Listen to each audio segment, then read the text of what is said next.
Guys, मेरा नाम है आभा मिश्रा और मैंने अपना अभी नया यूट्यूब चैनल बनाया है जिसका नाम है जैनित स्टेशन। और आप यहाँ शो भी हो रहा होगा आपको जैनित स्टेशन पीडीएफ में।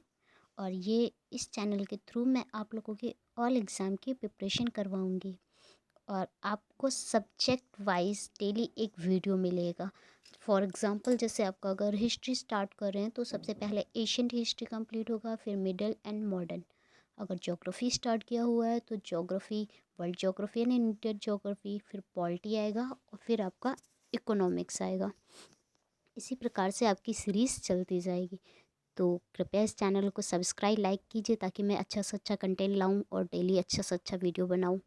चलिए आज मैं स्टार्ट करती हूँ आपकी ज्योग्राफी। और जैसा कि मैंने आपको पहले भी बताया है कि ज्योग्राफी में आपको 2 पार्ट्स पढ़ने, पहला आपका वर्ल्ड ज्योग्राफी और दूसरा आपका पढ़ना है इंडियन ज्योग्राफी। तो आज मैं स्टार्ट करने जा रही हूँ इंडियन ज्योग्राफी। और इंडियन ज्योग्राफी में सबसे पहले मैं स्टार्ट करूँगी रिवर यानी कि नदियाँ। और आपने पहले भी सुन रखा होगा कि नदियाँ भारत में 2 प्रकार से बहती हैं। नंबर 1 हिमालयी नदियाँ और नंबर दूसरी प्रायद्वीपीय भारत की नदियाँ। हिमालयी नदियाँ ऐसी नदियाँ होती हैं जो वर्ष भर भरी रहती हैं, वर्ष भर हरी भरी रहती है। और उनका एक कारण भी होता है कि वो वर्ष भर क्यों हरी भरी रहती है। हरी भरी का मतलब समझते हैं आप लोग? हरी भरी का मतलब होता है वर्ष भर पानी बना रहना। जैसे कि अगर हम प्रायद्वीपीय भारत लेते हैं तो प्रायद्वीपीय भारत की नदियाँ क्या होती हैं? प्रायद्वीपीय भारत की नदियाँ होती हैं मौसम पे डिपेंडेंट होती हैं, यानी कि वो सीजनली होती हैं, यानी कि जैसे सीज़न आएगा उन पे बारिश होगी, पानी रहेगा। अगर सीज़न नहीं है तो वो सूखेंगी। लेकिन जबकि हिमालयी नदियाँ क्या होती हैं, वो ऐसी नहीं होती है। उन पे ग्लेशियर का पानी, मौसम का पानी सब रहता है, तो वो वर्ष भर हरी भरी रहती है, यानी कि वर्ष भर वो भरी रहती है, यानी कि उनमें वर्ष भर पानी पाया जाता है। तो चलिए, जैसा कि आप पीडीएफ में भी देख रहे होंगे, मैंने डाल रखा हुआ है हिमालयी नदियाँ। हिमालयी नदियाँ का आपने देख रहे होंगे, हिमालयी नदियाँ ये भारत की नदियाँ। और भारत की नदियों में आपको सबसे पहले हम आपको पढ़ाने जा रहे हैं ब्रह्मपुत्र नदी। कौन सी पढ़ाने जा रहे हैं? ब्रह्मपुत्र नदी। ब्रह्मपुत्र नदी की लंबाई कितनी होती है? 2900 किलोमीटर। कितनी होती है? 2900 किलोमीटर।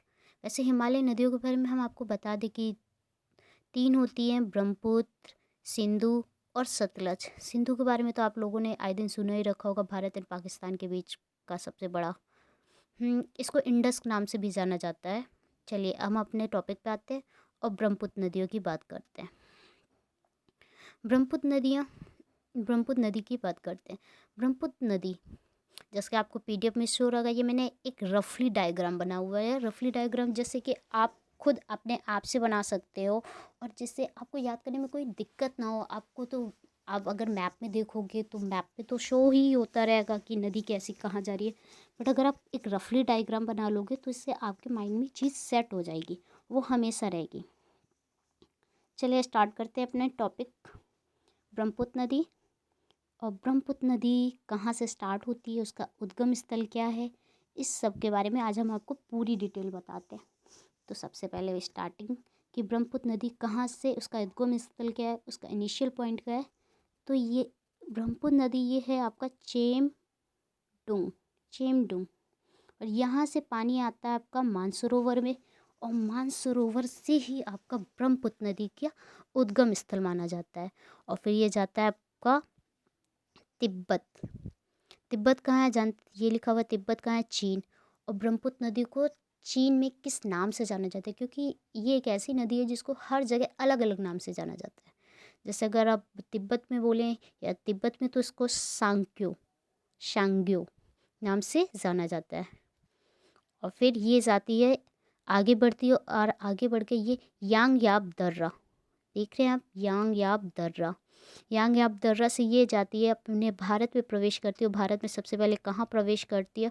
अरुणाचल प्रदेश में। कहाँ प्रवेश करती है? अरुणाचल प्रदेश में।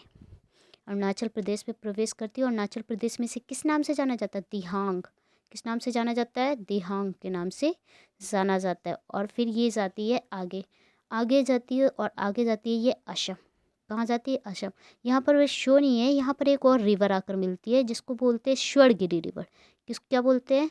स्वर्णगिरी, सॉरी लिखने में थोड़ी सी प्रॉब्लम हो रही है, स्वर्णगिरी रिवर। इसको क्या बोलते हैं, स्वर्णगिरी रिवर। स्वर्णगिरी और ब्रह्मपुत्र ये दोनों नदियाँ मिलती हैं और विश्व का सबसे बड़ा द्वीप बनाती है, जिसे बोलते हैं मांजुली द्वीप। जिसे क्या बोलते हैं, मांजुली द्वीप। जिसे क्या बोला जाता है, थोड़ा सा रेस कर देते ताकि आप लोगों को क्लियरिटी बनी रहे। जिसे बोलते हैं मांजुली द्वीप, जिसे क्या बोलते हैं, मांजुली द्वीप। ठीक है, आगे ये जाती है धुबरी। धुबरी का है हमारा पश्चिम बंगाल। पश्चिम बंगाल में ये धुबरी जिला है। धुबरी जिला से ही ये प्रवेश करती है हमारे किस में, बांग्लादेश में। किस में प्रवेश करती है, बांग्लादेश में। बांग्लादेश में प्रवेश करते ही इसका नाम हो जाता है जमुना। इसका नाम क्या हो जाता है, जमुना। ध्यान से सुनिए और अपने अपने नोट्स बना लीजिएगा। अगर आप नोट्स नहीं बनाएंगे तो फिर सुनने से कोई फ़ायदा नहीं होगा। सुनेंगे और 2 दिन 3 दिन बाद आप याद रहेगा, फिर भूल जाएंगे। इसलिए अपने अपने नोट्स बना लीजिए, और नोट्स बना लेंगे तो आपको याद रहेगा काफ़ी अच्छे से। इसको जमुना बोलते हैं। जमुना जब ये यहाँ जाती है तो इसका नाम जमुना हो जाती है। फिर यहाँ से इसकी एक रिवर आ के मिलती है, यहाँ एक रिवर मिलती है जिसे पद्मा बोलते हैं। दिख रहा है आपको, ये मैंने अलग कलर से लिया हुआ है, ब्लू कलर से दिख रहा है पद्मा। ये पद्मा रिवर यहाँ पर आके मिलती है, और ये जमुना यानी कि ब्रह्मपुत्र नदी, इनका जो मेन पॉइंट होते हैं जहाँ पे ये मिलती है, इसे क्या बोलते हैं, पद्मा। इसे भी पद्मा ही कहा जाता है। और फिर इसमें आगे बढ़ती है तो आगे यहाँ पे एक मेघना मिल जाती है, और इन दोनों के भी पॉइंट को, मुख्य पॉइंट को क्या बोलते हैं, मेघना। और ये जाके गिर जाती है किसमें, बंगाल की खाड़ी में। ये हमारी ब्रह्मपुत्र नदी। मैंने आपको पहले भी बता दिया है कि ब्रह्मपुत्र नदी के बारे में कि इसकी लंबाई कितनी है, 2900 किलोमीटर। इसकी लंबाई कितनी है, 2900 किलोमीटर। 2900 किलोमीटर इसकी लंबाई कितनी है, 2900 किलोमीटर। चलिए आगे और ब्रह्मपुत्र नदी के बारे में हम आपको बताते हैं। देख रहे होंगे ब्रह्मपुत्र नदी के बारे में, अरुणाचल प्रदेश में प्रवेश करते ही उसकी 2 सहायक नदी हो जाती। कौन कौन सी, दिबांग और लोहित। कौन कौन सी हो जाती, दिबांग और लोहित।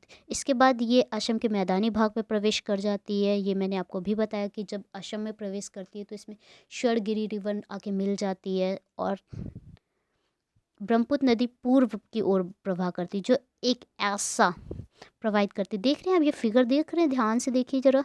ये दिख रहा है आपको, इस टाइप का एक, यानी कि साउथ टू नॉर्थ, इस तरह से ये बहती है।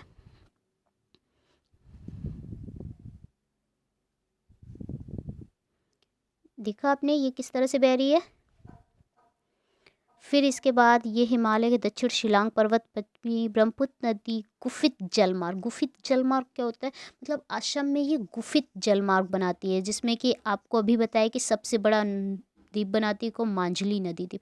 ये ऐसा नहीं कि यहाँ पे एक ही द्वीप बनाती है, वो छोटे छोटे द्वीप बनाती है, लेकिन वहाँ पर जो सबसे बड़ा द्वीप होता है उसे मांजुली द्वीप बना बोलते हैं। ठीक है, असम सरकार ने मांजुली द्वीप को एक जिला घोषित कर दिया है, जिसे मांजुली जिला कहते हैं। ये भारत का एकमात्र मांजुली जिला, एकमात्र ये बोल सकते हैं, एकमात्र ऐसा जिला जिसे द्वीप के नाम पे जाना जाता है, मांजुली द्वीप। ठीक है, आगे धुबरी पे प्रवाहित होने पे अचानक ये दक्षिण की ओर मुड़ जाती है, और दक्षिण की ओर मुड़ने के कारण ये कहाँ चली जाती है, बांग्लादेश में। और बांग्लादेश में से किस नाम से जाना जाता है, जमुना कहते हैं।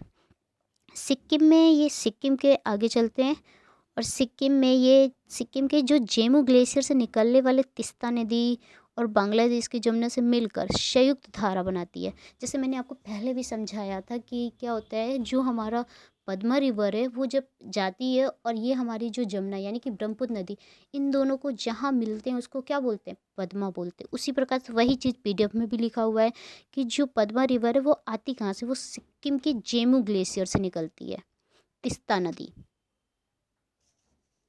तिस्ता नदी में बांग्लादेश में जमुना से मिल जाती है, और इसको आगे क्या बोलते हैं, पद्मा नाम से जाना जाता है। फिर आपका ये ब्रह्मपुत्र टॉपिक तो क्लियर हुआ। फिर अगर आप, अभी हिमालय में 2 रिवर और बची हैं, अगर वो भी कंप्लीट हो जाएंगे फिर हम आपको प्रायद्वीपीय भारत की नदियाँ पढ़ाएंगे।